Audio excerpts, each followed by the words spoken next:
I stumbled across this direct conversion receiver project by the Solder Smoke blog. It's for a 40-meter band direct conversion receiver. The project they originally made this created this project for high school kids to build it. And from my understanding, quite a few of them actually built successful 40-meter receivers, which is super cool. I've been wanting to build some of my own receivers, and this seemed like a really good project because the schematic seems to obviously be very trustworthy. There's a good community of people out there to help you build it if you have problems. They have a Discord, which I recently found out about and joined, so I highly recommend jumping in on that if you're actually looking to build one of these. But if you haven't seen or heard of this project, really, it's it's based on this schematic, which again, it's a direct conversion receiver. So, all generally speaking, a direct conversion receiver will not perform as well as a heterodyne. But there's a lot of people that have built this, and they have YouTube videos of it working, and it seems to perform pretty well, or what I would call acceptable. So you could definitely, maybe you don't know much about ham radio, but you could definitely pick up stations that were thousands of miles away with it, no problem. So the way that a direct conversion receiver works, that's the main difference between that and a heterodyne, is the local oscillator in a direct conversion receiver is set directly to the frequency that you want to receive. So if you were trying to receive 7.5 megahertz, the local oscillator you would adjust it to exactly 7.5 megahertz. That's the whole preface behind the direct conversion. Is it's simpler, it uses less parts. A heterodyne receiver, on the other hand, the local oscillator would be set some distance above or below the frequency that you're trying to tune to. So in AM radio, for example, that's usually 455 kilohertz. So you would have usually it would be above in AM radio. You would have the local oscillator running at whatever station you're trying to tune plus 455 kilohertz. So anyway, just looking at the schematic, you basically got a 40-meter bandpass filter is your kind of your first step. This section just kind of knocks out all the RF that's not in the band that we want to catch. And then you've got there's a double balanced ring mixer here, and this mixer is connected to the local oscillator, and the local oscillator is here. It's a Colpitts oscillator, and this radio is tuned by a variable inductor. You 3D print this form that basically stick a brass bolt in and wrap some wire around it, and as you screw and unscrew that bolt, you're going to change the inductance of this circuit, which will change the frequency that the local oscillator is running at. And then the audio section is actually where most of the components are. It doesn't use push-pull audio, but it does have 3 transistors. So it's a pretty, the biggest chunk of it is the audio section as far as the number of components, really. You have to wind some toroid transformers to build this, so that's going to be interesting. One of them is a tri-filler, which I've never wound one of those before, so I'm a little bit nervous about that. But what I did, what they the guys at Solder Smoke, kind of what they were pushing is to build this Manhattan style. And I've never built anything that way. And honestly, I'm not even going to attempt it because, well, for one thing, I have really bad vision, and it's a lot easier for me to solder things under a microscope and for them to be surface mount components. And it's cheaper. I mean, most of the components that I have in stock already are surface mount. So I decided to have a PCB made. So I had to draw this schematic in Easy EDA to make that happen. And I also added a power supply section. So instead of being powered by a 9-volt battery, I can hook it to my bench power supply. So there's a voltage regulator here. It's actually an adjustable voltage regulator, but I have the resistor value is set to where it should run at a steady 9.5 volts. So that's something that I'll need to check when I get all this put together, or actually probably the first thing to check. I made a mistake in this schematic. This should be over here. So this goes up to the mixer, and the audio section comes in on this side. This should be over here. And so what I can do is I could swap C7 and C16, and I could put a 0 ohm resistor here for R7, but then R7 needs to be on this side. And so I'm not really sure how I'm going to do that. These are all surface mount components. So I don't know. I'm thinking about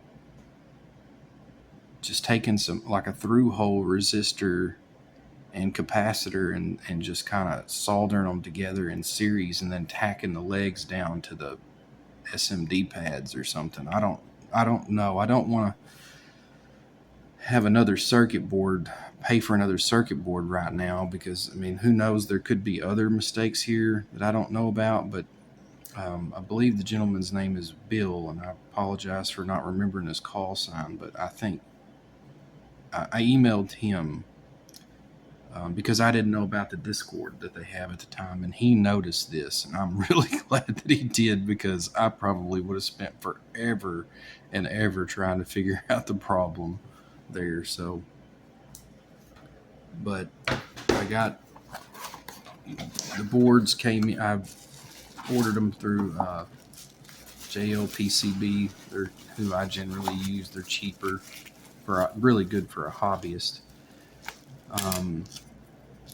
I'm not very artistic, so I did my best to lay things out in a coherent pattern. Try to put things as close as I could to each other, and the transformers. I wanted to make sure that they weren't lined up, like they weren't parallel to each other, because that would kind of make like a directional antenna.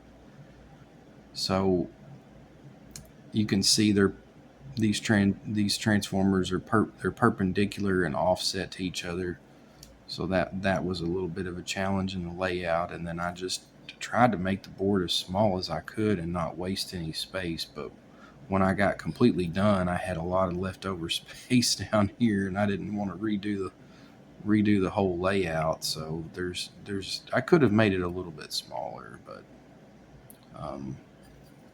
sourcing the components was kind of a pain, because this audio transformer I had to get from one place, and then I think the toroids, or possibly maybe it was one of the diodes or something, I had to get from another place. And then I think I had to order stuff from DigiKey, Janeco, Amazon, and LCSC. So there was like 4 different places I had to order things from, because I couldn't get everything from one place. And I didn't really want to make too many substitutions. I mean, if I build one of these and get it to work, then I might start feeling more comfortable about changing things and doing more substitutions. But I don't want to do that on the first go. So, but anyway, I'm going to get start working on getting this soldered up, and we'll see if we can get it to work. And then might even take some video of me winding those tri-fillers. This is kind of what the process looks like for me. So I usually, a lot of times I'll do a couple at a time if they're the same value. And in this case, C3 and C3A they're both 63 picofarad, 68 picofarad. So I kind of look on the schematic and find out what value they are, and then if I need to, I'll right click and go to properties, and then I can see it's the size. They're 1206s. So I've already got the capacitors out laying on a white piece of printer paper beside me where they're easy to see.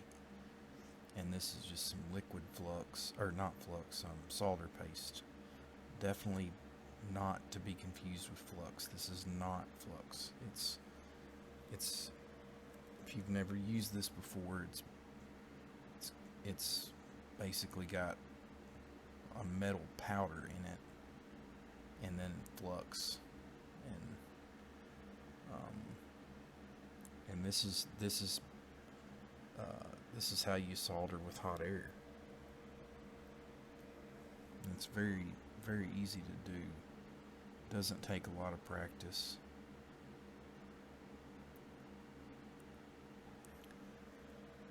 And this is a syringe that the solder paste comes in, and I've got a pretty small little tip on the end of it. You don't have to be super perfect with it. As you'll see here in a second, it's gonna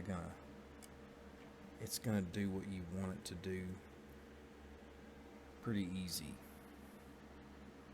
So there's the component, and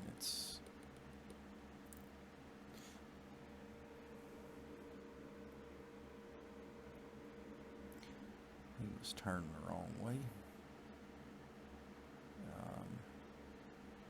You'll see I'm not even gonna line it up very well. That right there is completely good enough.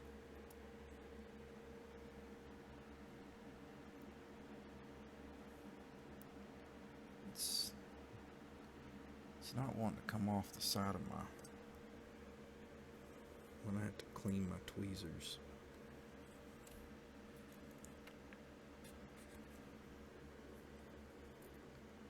Sometimes if you get solder paste on the tweezers, the components don't want to stick. So that's another reason why I keep a piece of notebook paper beside me, because I can pinch the notebook paper and pull the tweezers across it, and it really helps to get that solder paste off without leaving any fibers behind like you would have with a paper towel. So here I kind of pick my hot air gun, my little gun up, and I'm just going to let it warm up for just a second. It's already pretty warm, and the board's been warm because I've been soldering on it. And I'm going to do the one furthest away from me first. I've got my airspeed down almost as low as it'll go. I think it's on 15%. If you turn your airspeed up, the components will they'll just blow off, and wow, that went really terrible. As soon as I turned the camera on, just as soon as I turned the camera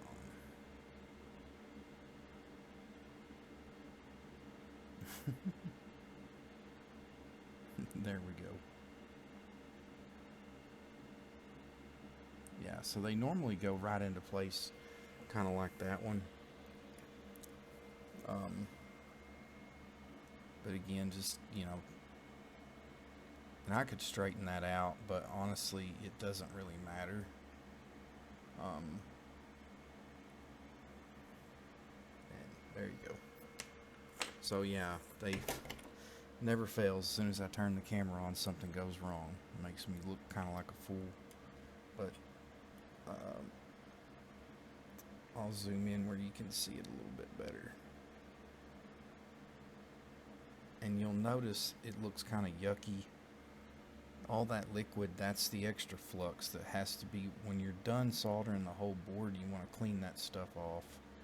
But these little pieces here, they're not, they're just on top of the solder mask. I mean, they'll come right off. There's nothing to it. And see little pieces of solder down here. When you go to clean this with isopropyl alcohol or whatever, all this stuff just comes right off, and these are going to look even more shiny and pretty. So I strongly recommend that if you're going to do surface mount, that you use hot air, because you just can't get these. I mean, maybe if you've really practiced a lot and you were really good at it, you just can't do as good a job hand soldering as you can with the hot air. And not to mention, this is just way easier. You could put way too much paste on there, or even too little, and it's very difficult to get a solder bridge on these passive components like this. You can see there's one here where I really put way too much solder. Which one it was, but I mean, even this one's really got too much, but it's not bridged. It looks fine. And these are that's a 120, yeah, that's a 1206. These are 805s. This one here, and then these are 603s. These 603s, they are a little bit more of a pain. To me, there's not much difference between the 1206, or sorry, the 1206 and the 805s. They're not much different to me personally. I prefer these just because they're easier to handle with the tweezers, and when I drop them onto my little white piece of notebook paper beside me, I can see them so well. Very easy to pick up and move around and find it if you drop it. Whereas they're a lot harder. I mean, these look like crumbs on a piece of paper. I mean, just putting my finger beside that so you can see. They may look big on the microscope here, but they're really small. And I'm not zoomed in all that crazy. I could go a lot more magnification.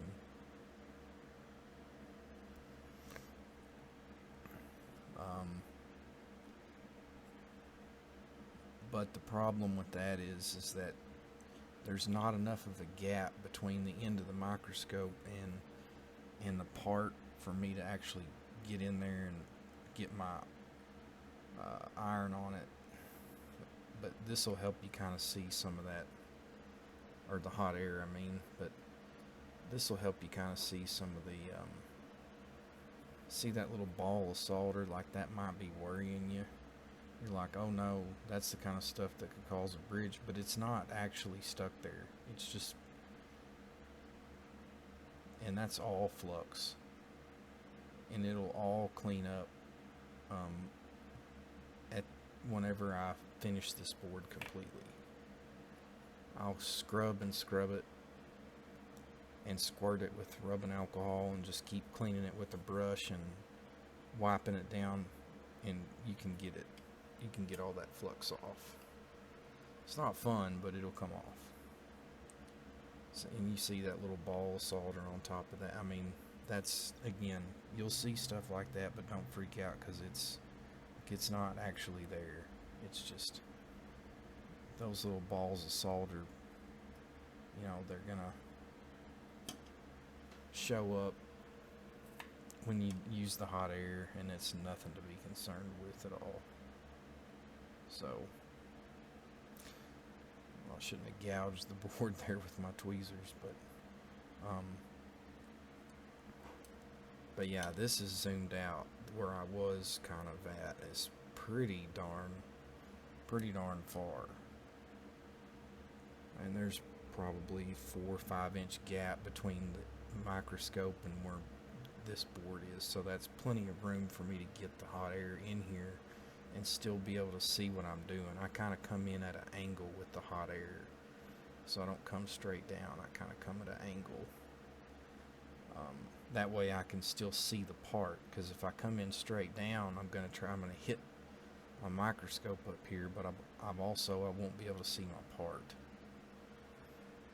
So, alright, well, I'm going to get some more of these soldered and we'll check back in.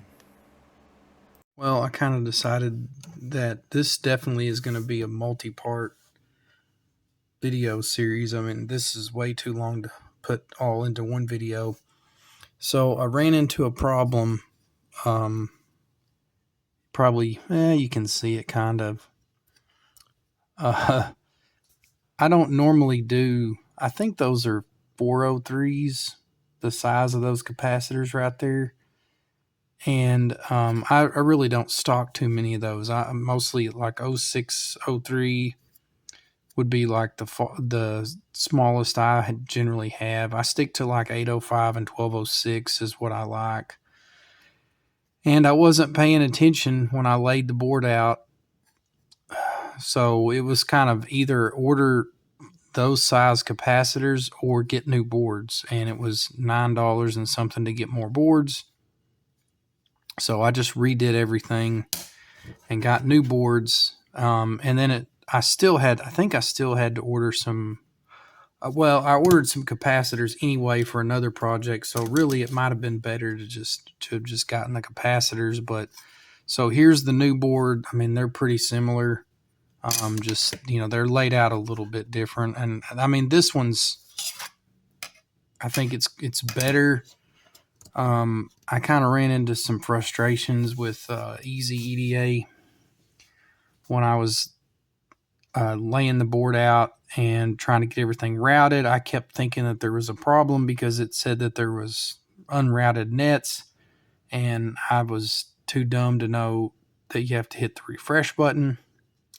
I thought it did it automatically, or I thought that when you updated the design rules, it would take that into account, and it doesn't. So long story short, the program, it crashed on me, which it almost never does. I mean, it's a pretty solid software, and I was using the desktop version, and I ended up just using auto route, which I pretty much hate. But I had worked on it for like hours, and I was getting kind of frustrated, and I should have probably just gave up and went for a walk or something. But so the routing is pretty terrible, and I don't know what the deal is with auto route, but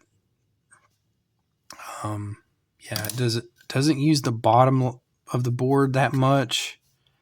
But there's some spots where the ground pours not so great. Trying to find one, but it should work. I mean, it's just, I'll figure I'll probably end up redoing this board anyway. I think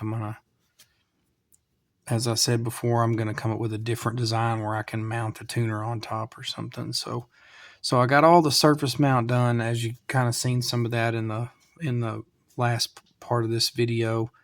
And if y'all kind of enjoy seeing the soldering stuff under the microscope, then I might do some more of that, but I don't want to bore people to death with just soldering components. I mean, I don't know how fascinating most people would find that.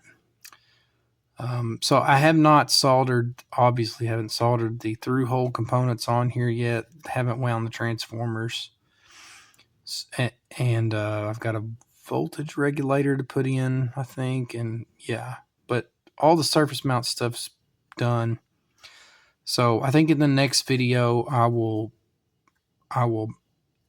show just a little bit of soldering there. And then I'll show you kind of how I'm handling these toroids, how I come up with a way to, hopefully it will make it a little easier, but I think I'll shoot some video of me winding those toroids.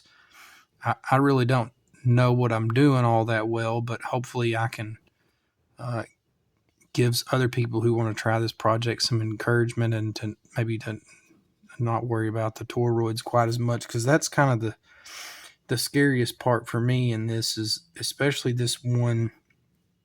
It's a tri-filler. I mean, it's that one's a little bit confusing. Um, there's some other videos that show you how to do it. So whenever I get to that point, I'll probably link to those too. But if nothing else, maybe just me showing it from a different camera angle or something will be beneficial to other people. But yeah, so that was again very frustrating, because when this didn't really work out, I had to wait 2 weeks for this to come, these boards to come in. That's kind of the bad thing, ordering them from China. I mean, it is cheap, but you have to wait a couple weeks. So I just worked on other projects, and then they set for a couple of more weeks while I finished the other stuff before I could get to them. So we'll continue this in part 2 of this video